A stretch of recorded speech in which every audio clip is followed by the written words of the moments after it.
दोस्तों, distance learning students के इस चैनल बी प्रिपेयर्ड पर आपका स्वागत है। सबसे पहले चैनल को सब्सक्राइब करके बेल आइकन को प्रेस करें ताकि आप रेगुलर यूज़फुल वीडियोस प्राप्त करते रहें।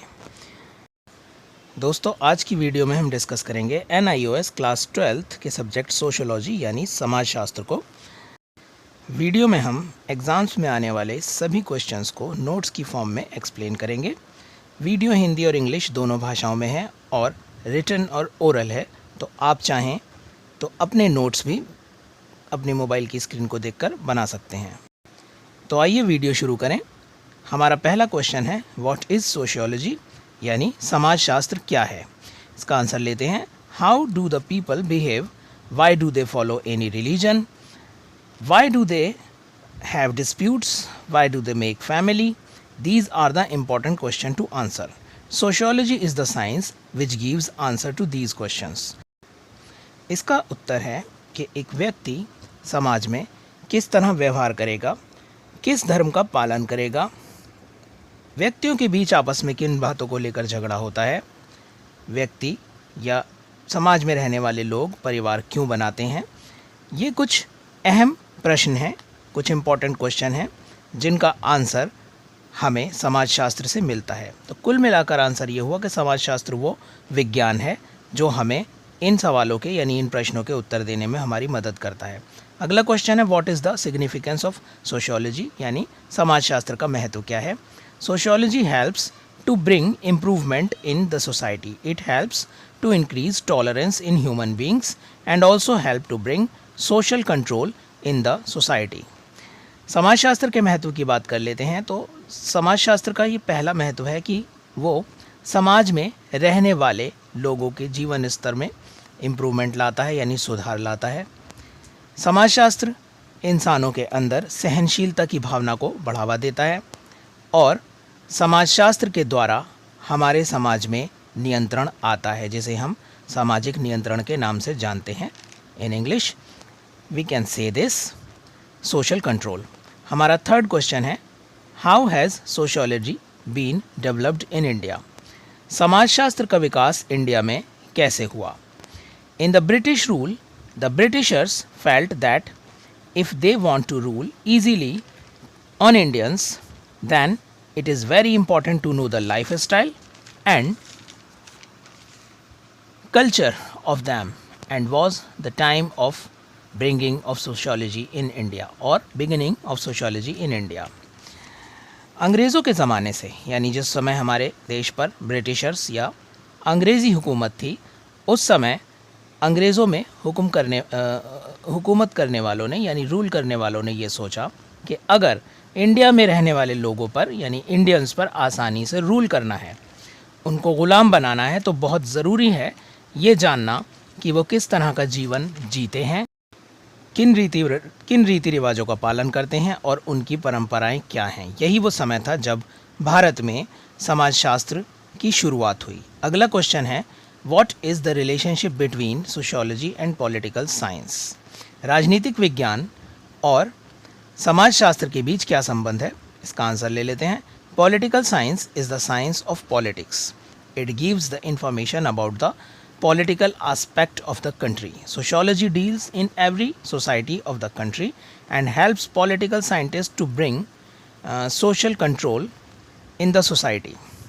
तो जान लेते हैं पहले कि पॉलिटिकल साइंस यानी कि राजनीति विज्ञान क्या पढ़ाता है या क्या बताता है। राजनीति विज्ञान एक ऐसा विज्ञान है जो हमें जानकारी देता है राजनीतिक पहलुओं के बारे में या किसी देश के राजनीतिक पहलुओं के बारे में जानकारी देने वाला विज्ञान पॉलिटिकल साइंस यानी राजनीतिक विज्ञान कहलाता है।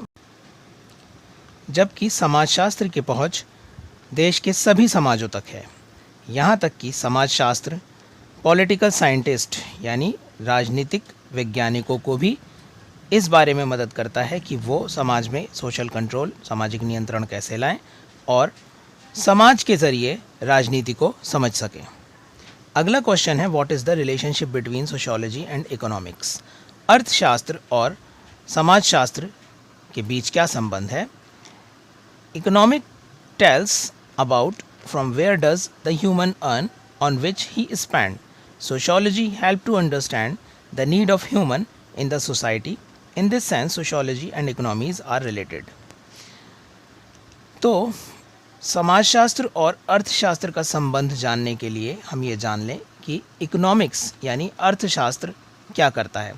अर्थशास्त्र हमें बताता है कि समाज में रहने वाला व्यक्ति कहाँ से पैसा कमाता है और किन चीज़ों पर खर्च करता है, जबकि सोशियोलॉजी यानी समाजशास्त्र मदद करता है ये समझने में कि एक सोसाइटी को व्यक्तियों की ज़रूरत क्यों है।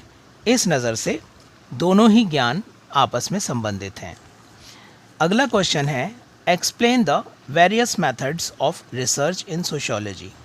अनुसंधान के अलग अलग मेथड्स यानी तरीक़ों के बारे में बताइए जिनका प्रयोग समाजशास्त्र में किया जाता है। तो इसका आंसर है, पहला मेथड है हिस्टोरिक मेथड यानी ऐतिहासिक विधि। In this method the researcher research on the people lived in history और पास्ट।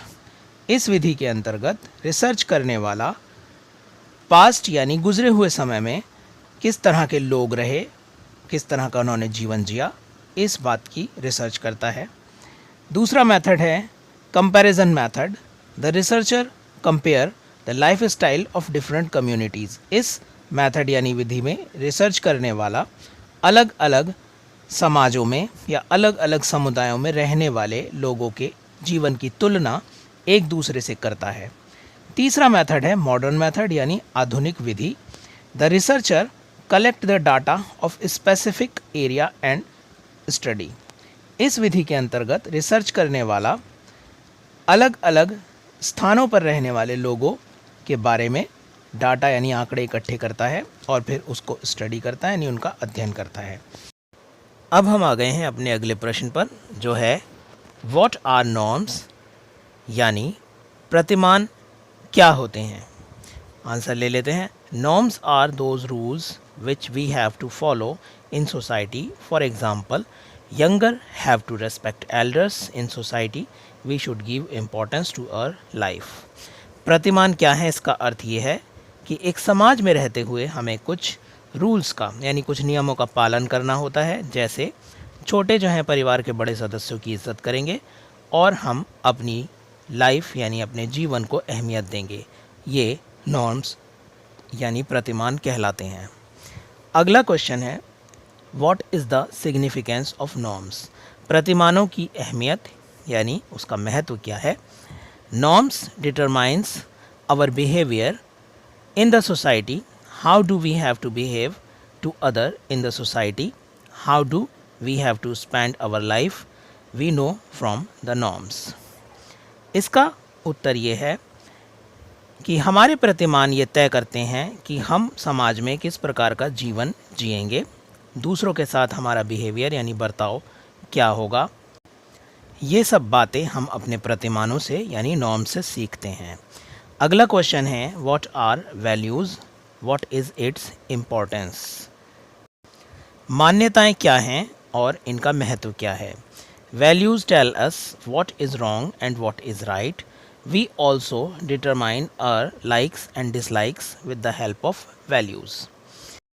हमारी मान्यताएं हमें सही या गलत में फ़र्क करना सिखाती हैं, या क्या सही क्या गलत है इसका जो निर्णय है वो हम अपनी मान्यताओं के आधार पर ले पाते हैं। इसके अलावा हमें क्या पसंद होगा, हमें क्या नहीं पसंद होगा, ये भी हमारी मान्यताओं पर ही निर्भर करता है। मान्यताओं का क्या महत्व है। पहला महत्व, दे यूनाइट द सोसाइटी यानी ये समाज को एकीकृत करते हैं यानी समाज में एकता की भावना को पैदा करती हैं। दूसरा महत्व है, we follow the rules with the help of values. अपनी वैल्यूज़ यानी मान्यताओं के अनुसार ही हम रूल्स को फॉलो करते हैं यानी बनाए गए नियमों का पालन करते हैं। अगला प्रश्न है, what is social role, what are its features. सामाजिक भूमिका क्या है और इसकी फीचर्स यानी इसके विशेषताएं क्या हैं। आंसर देख लेते हैं। द रिस्पॉन्सिबिलिटी और duty which we do in our society and family is a role we have to play a role in the society. हमारी वो जिम्मेदारियाँ जिसको हम निभाते हैं एक समाज में रहकर, या वो जिम्मेदारियाँ जिनको हम निभाते हैं अपने परिवार में, ये होता है समाज के अंदर हमारा रोल यानी हमारी सामाजिक भूमिका। इसकी विशेषताओं की बात कर लेते हैं। पहली विशेषता है we get a role from our society. हमारी सामाजिक भूमिका हमें हमारे समाज से मिलती है। दूसरी विशेषता है the role is different in different people. ये सामाजिक भूमिका अलग अलग लोगों के लिए अलग अलग होती है।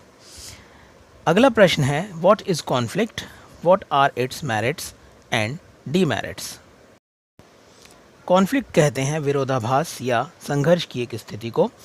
If a person is against to a specific norm or law, it is called conflict. Sometimes when the norms of a group of people clash to the other, then conflict emerge.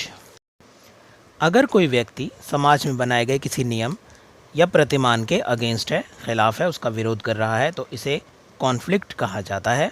कभी कभार ऐसा होता है कि एक group या एक समूह के द्वारा बनाए गए कोई नॉर्म या उसके द्वारा बनाया गया कोई नियम किसी दूसरे ग्रुप के लिए गलत साबित होता है या किसी दूसरे ग्रुप के लिए मुश्किलें पैदा कर देता है। ऐसे समय में कॉन्फ्लिक्ट का उभर जाना स्वाभाविक होता है, यानी एक संघर्ष की स्थिति, एक विरोधाभास की स्थिति पैदा हो जाती है। कॉन्फ्लिक्ट के कुछ गुण हैं और कुछ दोष हैं, तो पहले गुणों की बात कर लेते हैं। Merits, it is necessary because we protect a right by these. ये ज़रूरी है क्योंकि इसके द्वारा हम अपने राइट्स यानी अधिकारों की रक्षा करते हैं। दूसरा गुण है it brings social change. Conflict के द्वारा समाज के अंदर एक चेंज आता है, एक बदलाव आता है। इसके दोष क्या हैं? Sometimes it result in fights. कई बार इसका नतीजा झगड़े के रूप में सामने आता है, यानी आपस में लड़ाई हो जाती है, लोगों के बीच में एकता जो है उसको इससे नुकसान पहुंचता है। दूसरा दोष है a conflict happen sometimes in society, it brings social unrest. Conflict के कारण समाज में शांति भंग हो जाती है।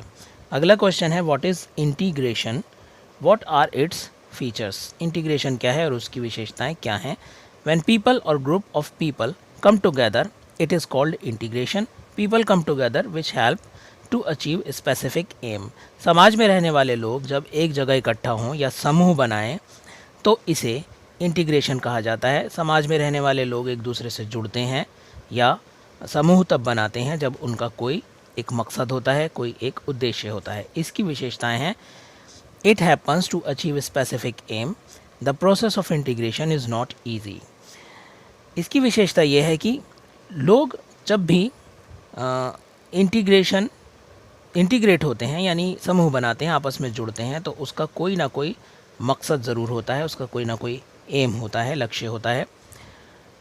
और दूसरी विशेषता यह है कि इंटीग्रेशन करना यानी समूह बनाना आसान काम नहीं है। अगला क्वेश्चन है what are the types of marriage. विवाह के प्रकारों के बारे में बताइए। पहला प्रकार है मोनोगैमी। अ मेल और अ female can have only one life partner until the death of life partner. कोई भी पुरुष या महिला केवल एक ही जीवन साथी को रख सकता है जब तक उसकी डेथ नहीं हो जाती। साधारण भाषा में कहें तो इसमें कोई भी पुरुष या महिला सिर्फ एक ही व्यक्ति से शादी करेगी। अगर वो पुरुष है तो एक ही महिला से शादी करेगा और अगर वो महिला है तो वो एक ही पुरुष से शादी करेगी। दूसरा प्रकार है polygyny. A male can marry more than one female. इस प्रकार पॉलीगिनी, इस प्रकार के विवाह में एक मेल यानी एक पुरुष एक से ज़्यादा पत्नियों को रख सकता है। और तीसरा प्रकार है polyandry. A female can marry more than one male at a time. इस प्रकार के विवाह में एक फीमेल यानी एक महिला एक से ज़्यादा पुरुषों से एक ही समय में विवाह कर सकती है यानी शादी कर सकती है। तो दोस्तों यहाँ पर हमारी ये वीडियो समाप्त हो रही है। इस विषय के बाकी के जितने भी नोट्स हैं उन्हें हम आने वाली अगली वीडियो में डिस्कस करेंगे। तब तक आप इन नोट्स को प्रिपेयर कीजिए और अगर वीडियो आपको हेल्पफुल लगे तो लाइक और सब्सक्राइब कीजिए।